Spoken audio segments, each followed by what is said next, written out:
Terima kasih Anda masih bergabung sama kami, pemirsa. Dan sebelum saya lanjutkan perbincangan bersama Pak Arya, kita akan simak terlebih dahulu data dari IHSG di pembukaan sesi 1 di hari ini. IHSG tadi di em, pukul 9.01 waktu Indonesia bagian Barat berada di zona merah dengan pelemahan 1,49% di level 7.030,894 dan juga em, 5 saham yang masuk ke dalam jajaran top gainers ada Masdata, PSDN Oils, dan juga PSAB.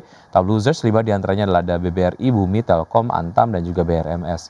Pergerakan sektoral, seluruh sektor mengalami pelemahan, dengan pelemahan terdalam terjadi di Basic Industries yang melemah 1,99%, disusul oleh sektor energi dan juga sektor infrastruktur, dengan pelemahan masing-masing 1,78% dan 1,6%. Dan berikutnya, pemirsa kita akan simak pembukaan dari bursa-bursa utama Asia di pagi hari ini dibuka mix dengan Nikkei 225 dibuka melemah 0,18% di level 53.700. Kemudian SCI Singapura dibuka melemah tipis 0,02% di level 4.841. Kemudian Kospi Korea dibuka menguat 0,59% di level 5.519 dan Hang Seng Hong Kong dibuka melemah 0,12% di level 25.436. Saham-saham pilihan pagi hari ini dari Pak Arya pemirsa, yang pertama ada Adaro dengan support di 2.300, resistance di 2.680, Antam dengan support di 3.660 dengan resistance di 4.200, Mayora dengan support di 1.720, kemudian resistance di 2.000, BBRI dengan support di 3.450 dan resistance di 3.670. Seluruh saham direkomendasikan buy. Kita ke Alamti ataupun Adaro terlebih dahulu, Pak Arya, silakan analisis lengkapnya. Adaro relatif masih cukup murah ya, jadi kita bisa katakan di antara saham-saham energi khususnya kita melihat sentimennya sementara ya, itu ada ke batubara, kemudian juga ke migas ya, jadi bisa menjadi pilihan ya, ketika ada pelemahan di dekat area support di kisaran harga 2.300 itu juga bisa kita jadikan satu entry level ya. Tentu tetap perhatikan ya dalam kondisi volatilitas jangka pendek yang cukup tinggi ya, jadi kita perlu perhatikan stop loss-nya. Tapi untuk yang holding period-nya agak panjang ya, itu bisa lebih relax ya, dan kemungkinan mengejar ke level resistance selanjutnya di 2.680. Oke, untuk holding period pendek dan juga panjang, Adaro menarik ya. Secara Ya. fundamental, menurut Anda seperti apa emiten yang satu ini, Pak Arya? Ya, masih masih cukup baik ya. Kita perhatikan bahwa secara laporan keuangannya sampai kuartal 3 ya di 2025 yaitu masih menghasilkan suatu earning yang cukup baik ya. Bahkan boleh dikatakan rasio harga sekarang dibandingkan earningnya itu masih di kisaran tidak sampai 10 ya. Jadi karena itu dianggap masih cukup murah, dan harga saat ini juga di bawah harga book value-nya di 2.600-an ya. Jadi bisa menjadi pilihan juga yang disimpan jangka menengah. Baik, dari ADRO kita ke Antam.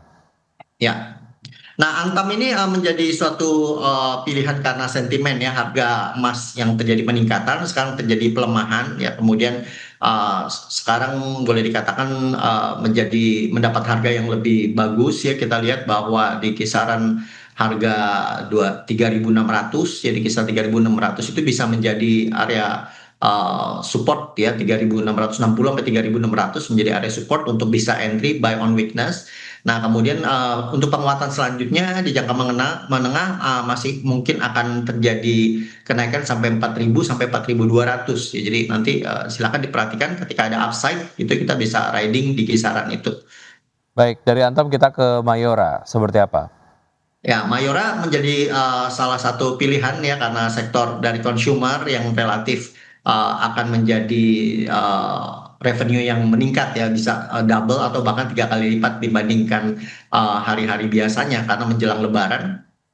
Sentimen yang mungkin juga terjadi akan ada penguatan dalam jangka pendek ya, walaupun sekarang sudah terjadi pelemahan yang cukup relatif dalam ya, jadi di kisaran 17.20 itu adalah area supportnya yang bisa dijadikan level entry ya. Jadi ini sekarang udah dekat, sekarang di 17.50 bisa cicil beli ya, strategi terbaik cicil beli secara bertahap sampai 17.20.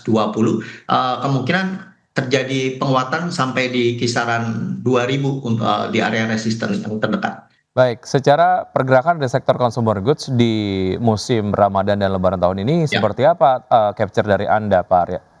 Ya, kita melihat memang, kelihatannya cukup banyak ya masyarakat yang saat ini cukup menahan diri juga, tidak terlalu, ekspansif atau jor-joran gitu ya secara agresif ya. Kemungkinan yang paling, sering dibeli itu nomor satu consumer itu di makanan ya, karena biasa untuk konsumsi saat, berkumpul bersama keluarga gitu ya, dan kemudian, kemungkinan di pakaian ya, kemudian juga di, gadget ya, itu, mungkin. Tapi kelihatannya barang-barang yang terlalu mahal itu bukan yang primary ya, jadi yang primary lebih cenderung ke bahan-bahan konsumsi atau makanan yang kemudian menjadi pilihan utama. Baik, dari Mayora kita ke BBRI, seperti apa Pak Arya? Ya, BBRI juga merupakan suatu kesempatan ya, karena sektor-sektor yang mungkin cukup baik ya secara jangka pendek kita melihat, bisa mendapat harga lebih murah itu di sektor perbankan, kemudian energi dan migas atau pertambangan, dan kemudian di consumer yang, boleh dikatakan cukup stabil ya. Jadi untuk BBRI, sudah cukup dekat dengan area supportnya juga, bisa dicicil beli di kisaran 3450 ya, kita melihat hari ini sudah, sempat sentuh ya sampai 3450 sekarang. Kemudian sampai ke 3430 ya, kira-kira itu bisa dijadikan suatu level entry-nya. Penguatan, lanjutan kemungkinan di level 3500 sampai 3670, di situ ada gap yang kemungkinan juga akan menjadi, area resisten yang terdekat. Baik, itu tadi beberapa saham-saham yang direkomendasikan ada Adaro, Antam, Mayora, dan juga BBRI. Seluruh saham direkomendasikan buy pagi hari ini. Terakhir untuk support dan juga resistance IHSG di hari ini Pak Arya?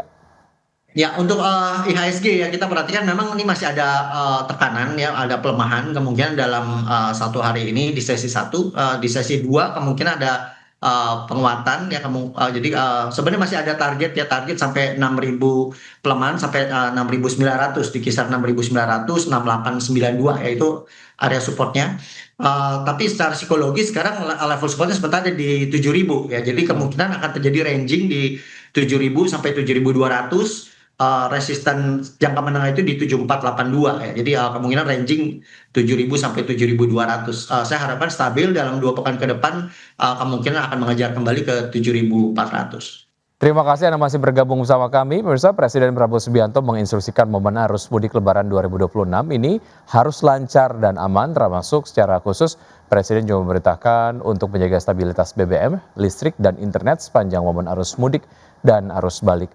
Menjelang Lebaran 2026, Presiden Prabowo Subianto mengeluarkan instruksi tegas untuk memastikan stabilitas pasokan BBM, listrik, dan jaringan internet, serta menjamin kelancaran arus mudik dan ketersediaan pangan nasional demi kesiapan Lebaran 2026. Fokus utamanya adalah menjamin kelancaran serta kenyamanan masyarakat selama perayaan Idul Fitri, termasuk menghindari gangguan layanan esensial yang dapat menghambat aktivitas mudik dan perayaan Lebaran. Presiden juga meminta peningkatan kualitas pelayanan di berbagai titik transportasi. Selain infrastruktur, Presiden juga meminta utamakan juga menjaga pasokan pangan tetap stabil dan harga terkendali. Selain itu, dengan tegas Presiden meminta seluruh kementerian dan lembaga terkait diinstruksikan untuk berkoordinasi secara intensif. Saya minta kualitas pelayanan di rest area, di pelabuhan, di bandara, dan di semua stasiun ditingkatkan. Usahakan tidak ada antrean yang tidak terkendali. Ketersediaan BBM, pasokan listrik, dan jaringan internet diupayakan terus stabil.